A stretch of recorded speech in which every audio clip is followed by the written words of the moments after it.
이제 다 함께 묵상기도 하심으로 2021년 4월 4일 부활주일 예배를 드리겠습니다.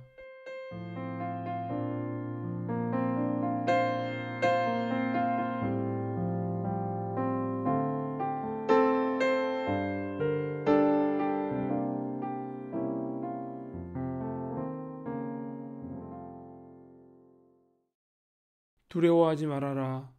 나는 너희가 십자가에 달리신 예수를 찾는 줄 안다. 그는 여기 계시지 않다. 그가 말씀하신 대로 그는 살아나셨다. 죽음의 권세를 이기시고 모든 잠자는 자들의 첫 열매가 되신 주님. 오늘도 우리는 죽음의 두려움 속에서 움츠려서 살고 있습니다. 오늘 이 부활주일 예배를 통해 주님의 부활의 의미를 깨달아 지금 바로 여기에서 부활을 살아갈 수 있게 하옵소서. 예수님 이름으로 기도합니다. 아멘. 이 시간 다 함께 주의 이름 높이며 찬양하겠습니다.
이 시간 사죄의 기도를 드리겠습니다. 현실의 수많은 제약을 이유로 또 우리의 유한한 삶을 핑계로 하나님의 때와 하나님의 시간을 뒤로하며 살았던 우리의 연약함을 주님께 고백하며 우리에게 큰 용기를 허락해달라고 함께 기도합시다.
나는 부활이요 생명이니 나를 믿는 사람은 죽어도 살고 살아서 나를 믿는 사람은 영원히 죽지 아니할 것이다. 아멘. 다 함께 사도신경으로 우리의 신앙을 고백하겠습니다. 나는 전능하신 아버지 하나님, 천지의 창조주를 믿습니다. 나는 그의 유일하신 아들 우리 주 예수 그리스도를 믿습니다.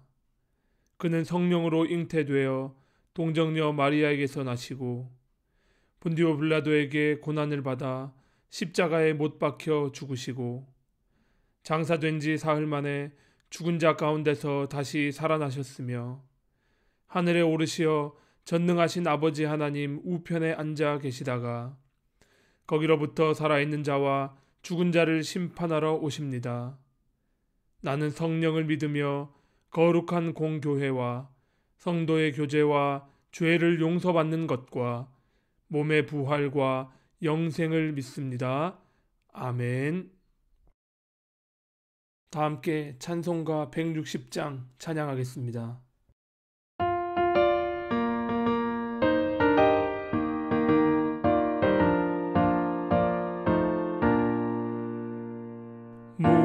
무덤에 머물러 예수 내 구주 새벽 기다렸네 예수 내 주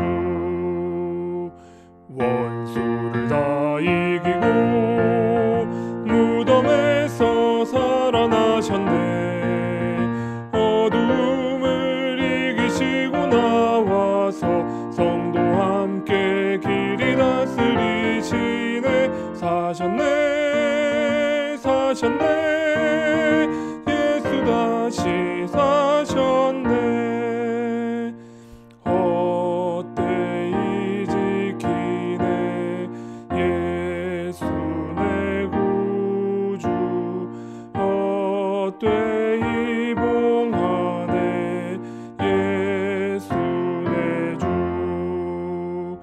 원수를 다 이기고 무덤에서 살아나셨네 어둠을 이기시고 나와서 성도와 함께 길이 다스리시네 사셨네 사셨네 예수 다시 사셨네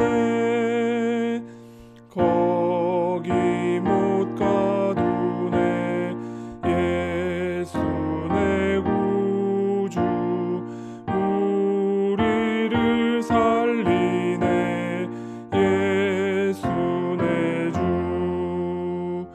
원수를 다 이기고 무덤에서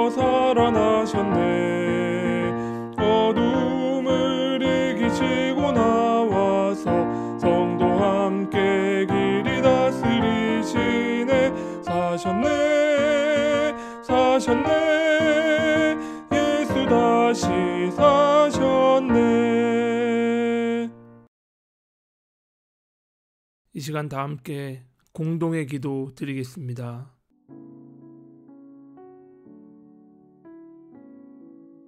그리스도께서 부활하셨습니다.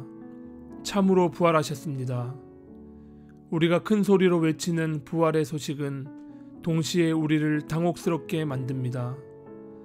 이 소식을 적절하게 묘사할 말이 우리 사전에는 없기에 우리는 탁상 공론을 버리고 마음을 졸이며 생각하고 또한 궁금해합니다. 그리고 영적과 육체적이라는 단어가 우리의 이해를 돕는다고 생각합니다. 풍요롭고 배부르고 안전하고 미래가 보장된 우리는 여전히 당신의 부활을 당혹스러워하며 보다 명쾌한 설명을 원합니다. 하지만 당신의 부활을 듣고 당혹감보다는 경의로 말을 잇지 못하는 사람들이 있습니다.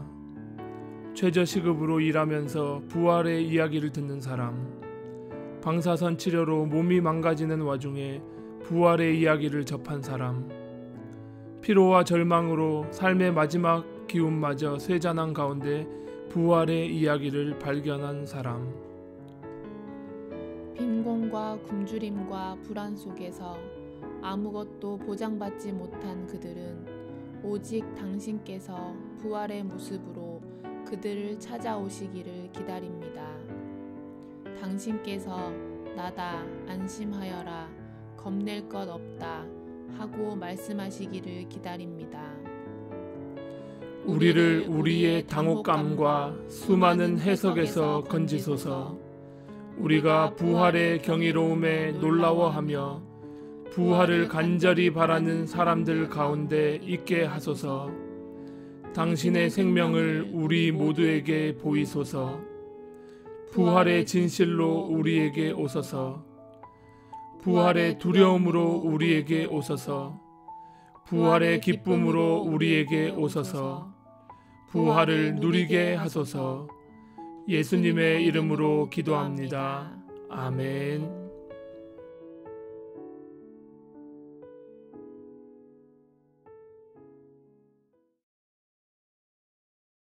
이 시간 하나님 말씀 보시겠습니다. 말씀은 신약성경 고린도전서 15장 12절에서 20절까지 말씀입니다. 그리스도께서 죽은 사람 가운데서 살아나셨다고 우리가 전파하는데 어찌하여 여러분 가운데 더러는 죽은 사람의 부활이 없다고 말합니까? 죽은 사람의 부활이 없다면 그리스도께서도 살아나지 못하셨을 것입니다. 그리스도께서 살아나지 않으셨다면 우리의 선포도 헛되고 여러분의 믿음도 헛될 것입니다. 우리는 또한 하나님을 거짓되이 증언하는 자로 판명될 것입니다. 그것은 죽은 사람이 살아나는 일이 정말로 없다면 하나님께서 그리스도를 살리지 아니하셨을 터인데도 하나님께서 그리스도를 살리셨다고 하나님에 대하여 우리가 증언했기 때문입니다. 죽은 사람들이 살아나는 일이 없다면 그리스도께서 살아나신 일도 없었을 것입니다. 그리스도께서 살아나지 않으셨다면 여러분의 믿음은 헛된 것이 되고 여러분은 아직도 죄 가운데 있을 것입니다. 그리고 그리스도 안에서 잠든 사람들도 멸망했을 것입니다. 그리스도 안에서 우리가 바라는 것이 이 세상에만 해당되는 것이라면 우리는 모든 사람 가운데서 가장 불쌍한 사람일 것입니다. 그러나 이제 그리스도께서 죽은 사람들 가운데서 살아나셔서 잠든 사람들의 첫 열매가 되셨습니다. 아멘.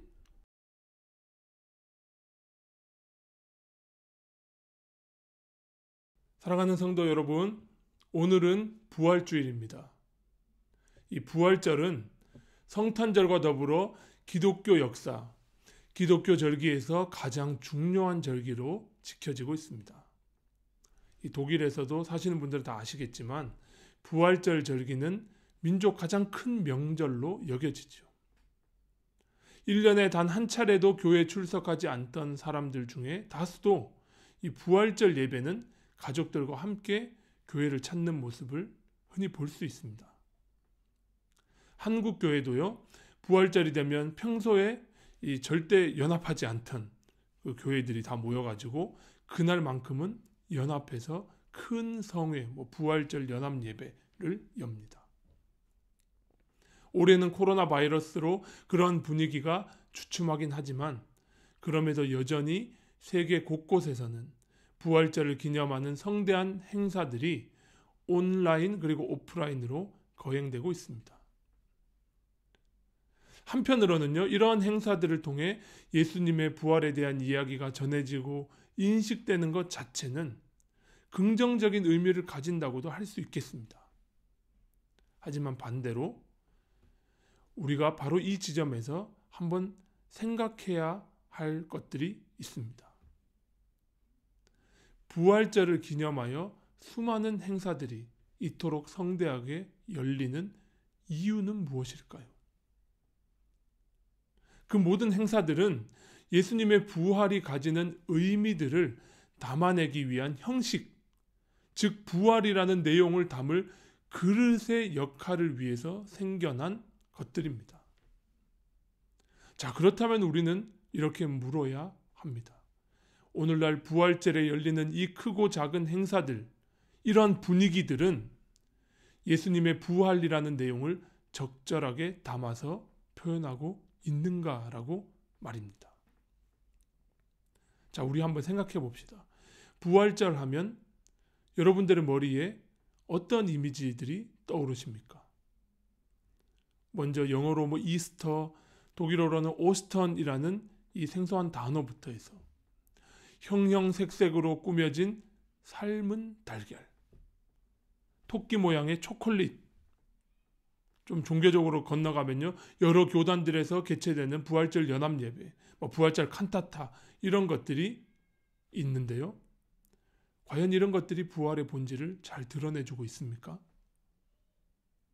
모든 형식은 그 형식이 드러내야 할 내용을 잘 담고 있을 때에야 의미가 있는 것입니다. 올해 코로나 바이러스로 큰 행사를 열지 못하고 조용한 부활절을 맞이한 바로 지금 저는 여러분들께 이런 말씀을 드리고 싶습니다. 바로 오늘이 지금까지 우리들의 시끌벅적한 소리들에 묻혀 듣지 못했던 부활에 대한 성경의 증언의 핵심, 그 본질을 들을 수 있는 좋은 기회요, 시기라고 말입니다. 오늘 저는 신약 성경에서 부활장이라고 불리는 고린도전서 15장에서 사도 바울이 부활에 대해 권면하는 것을 바탕으로 21세기 이 과학과 이성의 시대에 부활 신앙을 가진다는 것은 무슨 의미인가 하는 것을 같이 한번 나누어 보고자 합니다. 오늘 본문에서 바울은 부활이 없다고 주장하던 일부 고린도 교회 사람들에게 다음과 같이 말합니다. 죽은 사람의 부활이 없다면 그리스도께서도 살아나지 못하셨을 것입니다. 자, 이 말은 무슨 뜻입니까? 이 말은 그리스도의 부활이 우리 인간들, 즉 죽음이라는 현실을 공유하고 있는 사람들에게 우리도 예수님과 같이 부활할 것이다 라는 것을 확증해주는 징표라는 의미입니다. 예수 그리스도께서 부활하셨기 때문에 우리도 부활할 것이며 예수 그리스도께서 부활하신 대로 우리도 부활할 것이라는 말입니다. 여기에서 바울은 예수님의 부활을 우리의 궁극적인 미래와 관련해서 이해하고 있다는 사실을 우리는 알 수 있습니다. 궁극적으로 우리도 부활할 것이라는 얘기를 하니까요. 하지만 그뿐일까요? 여기서 또 하나 흥미로운 것은 바울이 14절에 그리스도께서 살아나지 않으셨다면 우리의 선포도 헛되고 믿음도 헛되다고, 또한 19절에는 그리스도 안에서 우리가 바라는 것이 이 세상에만 해당하는 것이라면 우리는 모든 사람 가운데서 가장 불쌍한 사람일 것입니다 라고 말한 이 부분입니다. 이 점에서 바울은 부활을 오늘 그가 또 그들이 전하는 메시지와 그리고 자신들이 살고 있는 삶과 밀접하게 연결시키고 있음을 볼 수 있습니다. 다시 말해서 바울은 예수님의 부활의 사실과 의미가 우리의 미래와도 관계가 있을 뿐만 아니라 우리의 현재, 오늘과도 밀접한 관계가 있다고 말하고 있는 것이죠. 부활이 없다면 오늘 그들이 가장 불쌍한 자들이라고 말하니까요. 왜 그들이 가장 불쌍한 사람일까요? 왜냐하면 예수께서 부활하셨다는 사실을 전하는 일에 그들이 목숨을 걸었기 때문입니다. 그들은 예수께서 부활하셨다는 사실을 전하는 것을 이유로 그 당시 그 현재의 고난을 당하고 있었습니다. 하지만 오늘날 현대인들에게 부활은 걸림돌입니다. 21세기 과학과 이성, 합리성의 시대를 살고 있는 대다수에게 부활은 신화와 같은 지어낸 이야기 같이 들리기 때문입니다. 현대인들은요, 대략 예수님이 죽으신 시간이 36시간 정도 지속됐다고 보는데요. 36시간 동안 운동을 중단한 심장이 다시 뛴다고 믿지 않습니다. 또 36시간 동안 뇌에 산소 공급이 되지 않은 사람이 멀쩡하게 일어나 활동했다고 기록한 2000년 전 증언을 상식적으로 합리적으로 받아들이지 않습니다. 또한 그런 일은 우리 시대에 반복해서 일어나면서 증명할 수도 없고 2000년 전 예수님의 부활을 과학의 데이터로 복원할 수도 없습니다. 그렇기 때문에 그렇게 현대인들 중 일부는 부활을 거부해버립니다. 내 상식으로 이해하고 받아들일 수 없으니 부활을 나와 상관없는 것으로 치부해버립니다. 자, 그런 사람들이 있는 반면 또 일부는요, 예수님의 부활의 사실을 신실하게 떠받듭니다. 성경에, 하나님의 말씀이 성경에 기록되었으니 그대로 믿어야지 하고는 그날을 기념일로 정하고 노래하고 찬양하고 큰 행사를 열면서 예배하며 축하합니다. 또 예수님이 부활했으니 나도 죽어서 천국 갈 것이야 라는 문장에 만족해버립니다. 이렇게 부활을 거부하며 신앙이 없어 보이는 한 부류와 부활을 떠받들며 지극히 신실해 보이는 다른 한 부류, 이 둘은 서로 극단적으로 다른 견해를 취하고 있는 것 같지만 실상 예수님의 부활을 현재 나의 삶에서 분리시켜버리고 있다는 측면에서는 맥락을 같이 합니다. 신실하게 부활을 믿는다고 고백하고 노래하고 예배한다 하더라도 부활신앙이 오늘 나의 삶과 밀접한 관련이 없다면 우리는 부활하신 예수님과 상관이 없는 사람들일 수 있습니다. 바울에게 부활은 현재에는 고난을 의미했고 미래에는 한없는 영광을 전한다고 이야기하고 있는데요. 오늘날 수많은 사람들은 현재의 고난은 삭제해버리고 미래의 한없는 영광만을 취하려고 하고 있습니다. 그러한 신앙이야말로 낙제점을 받을 수밖에 없는 반쪽짜리 신앙입니다.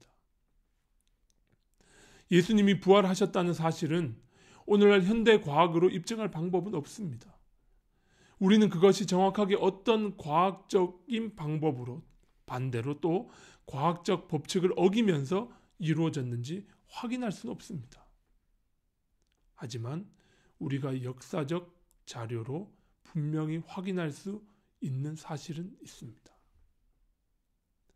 예수님과 함께 하나님 나라의 복음을 증거하러 나섰지만 예수님의 십자가 처형 앞에서 도망가 버렸던 제자들이 예수님이 죽으신 후에 갑자기 나타나서는 그가 부활하셨다라고 소리치며 예수님이 생전에 전하시던 복음을 증거하기 위해 길을 떠났다는 사실, 그리고 그 사도들과 함께 있던 허다한 사람들이 예수님의 부활을 보았다며 거기에 자기의 목숨을 걸었던 역사적 사실 말입니다.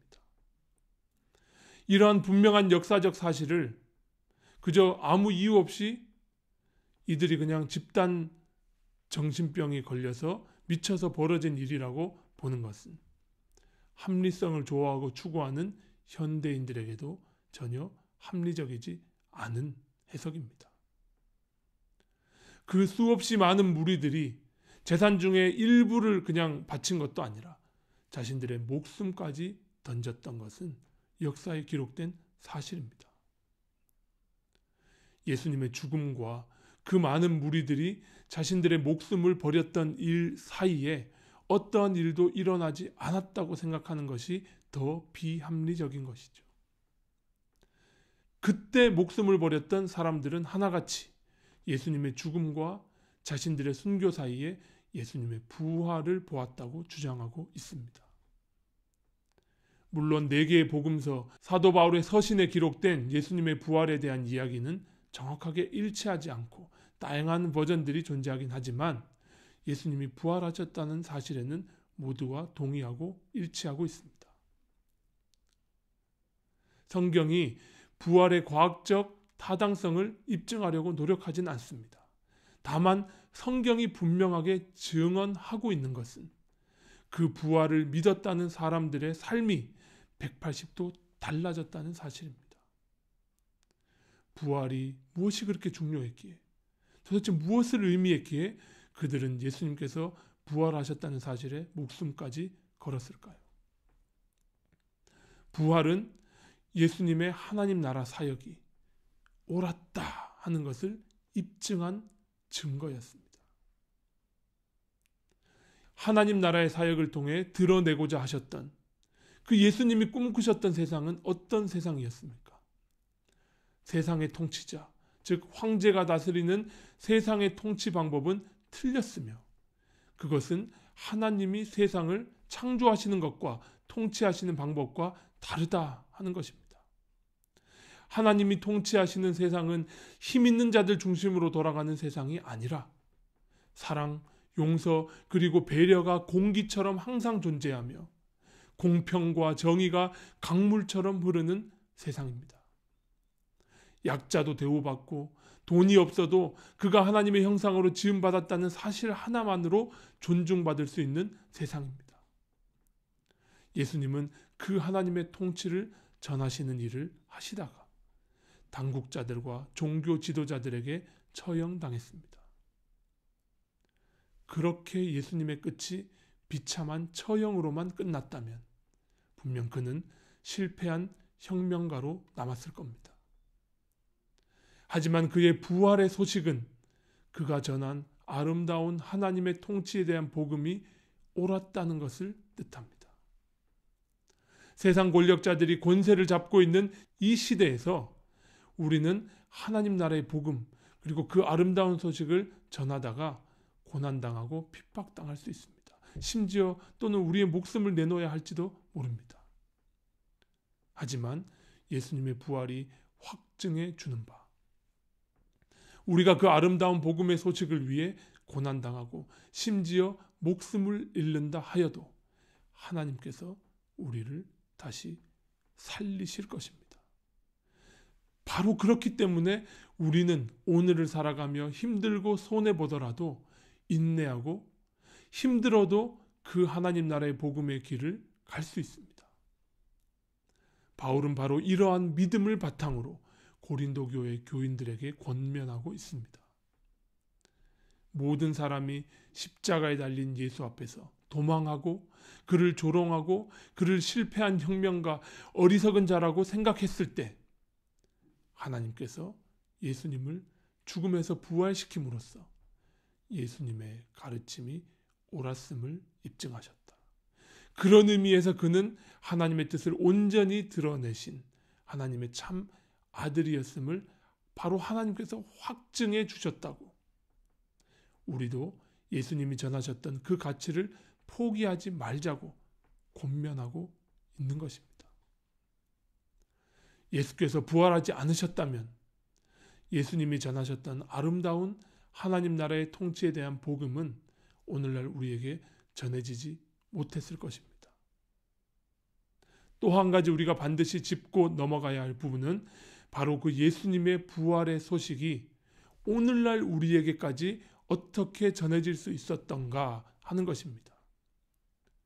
만약 예수의 부활을 믿는다고 소리쳤던 초기 교회의 제자들과 무리들이 여전히 세상의 가치를 추구했더라면, 현실의 출세와 성공을 하나님의 축복으로 여기고 살았더라면 그 부활의 소식은 우리에게 전해지지 못했을 것입니다.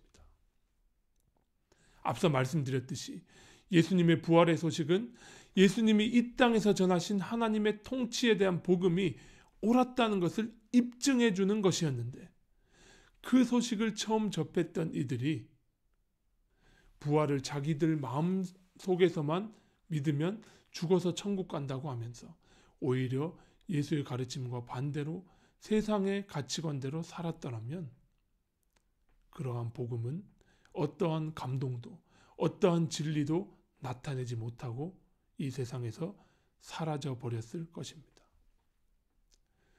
초대교회 사도들과 바울 그리고 무리들이 당국의 어떤 탄압에도 굴하지 않고 예수님의 부활을 용기 있게 외치고 기록하면서 그들의 손에 쥐고 있던 것을 놓아버리고 고난도 달게 받았기에 그 부활 신앙은 여전히 가슴 뜨겁게 우리들에게 전해지고 있습니다.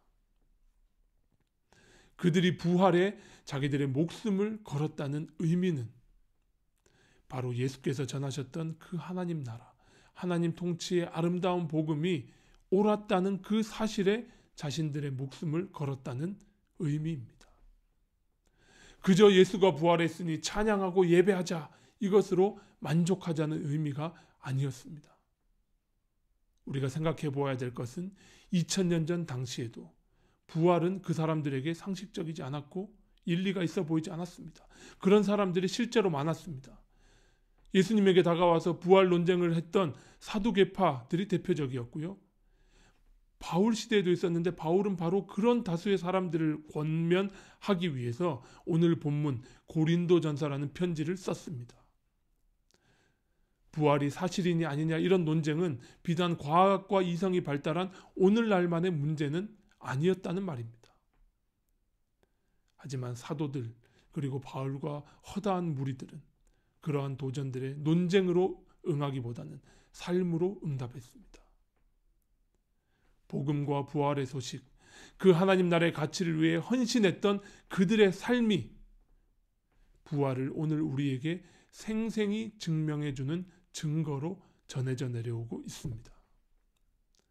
사랑하는 성도 여러분, 오늘날 화려한 부활절에 어떤 큰 연합 예배로 또한 성대한 예배가 해마다 거행되고 칸타타로 아름다운 노랫소리가 해마다 교회들에서 울려 퍼지긴 하지만 그 부활의 참 의미가 세상에 전해지지 못하는 이유는 무엇일까요? 그것은 우리가 부활을 오늘 내 삶과 분리시키고 있기 때문은 아닐까요? 예수께서 십자가를 지시기까지 목숨을 바치시면서까지 지키고자 했던 하나님이 통치하시는 새로운 세상에 대한 염원을 우리가 잃어버렸기 때문은 아닐까요? 그 부활의 소식을 지키고 그 복음의 가치를 지키기 위해서 자신들의 목숨까지 내어버렸던 우리 신앙의 선배들과는 달리 우리는 부활을 그저 찬양하고 기리기만 함으로써 경건의 모양은 취하지만 그 내용은 버렸기 때문은 아닐까요? 그동안 드려왔던 시끄럽고 화려한 부활절 행사들과 멀리 떨어져서 조용히 그 부활의 의미를 오늘 되새겨 봅시다. 예수님이 전하셨던 하나님이 통치하시는 새로운 세상의 꿈을 같이 한번 되새겨 봅시다. 그렇게 예수님의 부활이 우리의 미래뿐만 아니라 우리의 현재와 관계 맺고 우리의 오늘의 삶의 가치를 바꾸어 놓을 때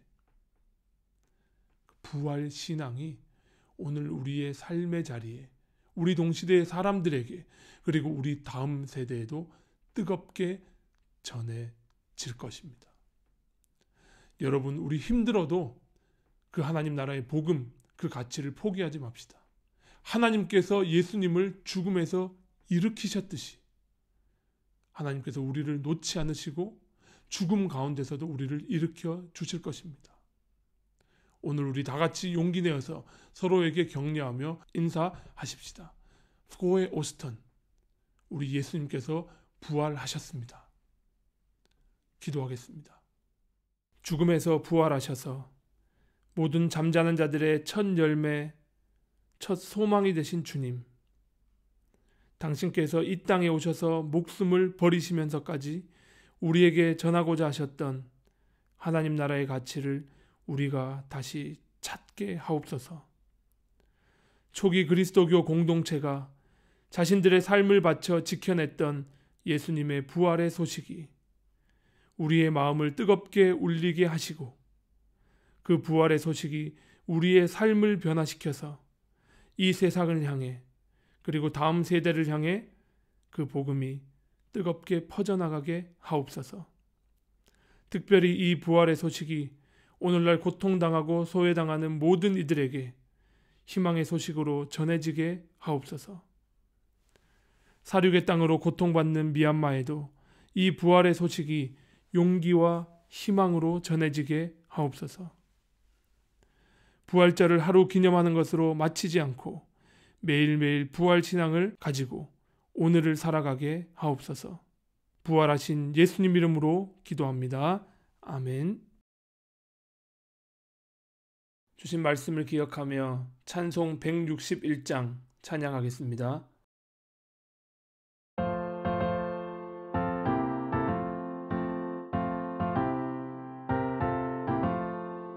할렐루야 우리 예수 부활 승천하셨네.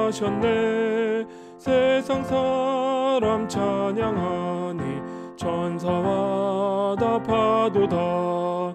구주 예수 부활하사 사망 권세 이겼네. 구주 예수 부활하사 사망 권세 이겼네. 할렐루야 우리 예수 왕의 왕이 되시고 우리들의 중보 되심 성령 증거하시네. 구주 예수 부활하사 처음 열매 되셨네. 구주 예수 부활하사 처음 열매 되셨네. 할렐루야 우리 예수 흠과 티가 없도다. 무덤 속에 있는 죄인 주가 일으키시네. 구주 예수 부활하사 영광주로 오시네. 구주 예수 부활하사 영광주로 오시네. 지금은 부활하여 모든 산자의 소망이 되신 우리 주님 예수 그리스도의 은혜와 우리 주 예수 그리스도를 죽음 가운데서 일으키셔서 당신의 뜻을 확증하신 하나님의 사랑과 부활의 능력으로 오늘 우리 가운데서도 역사하시는 성령의 교통하심이 부활의 힘찬 소망의 소식이 필요한 모든 이들에게 지금부터 영원까지 함께 하시기를 간절히 축원하옵나이다. 아멘.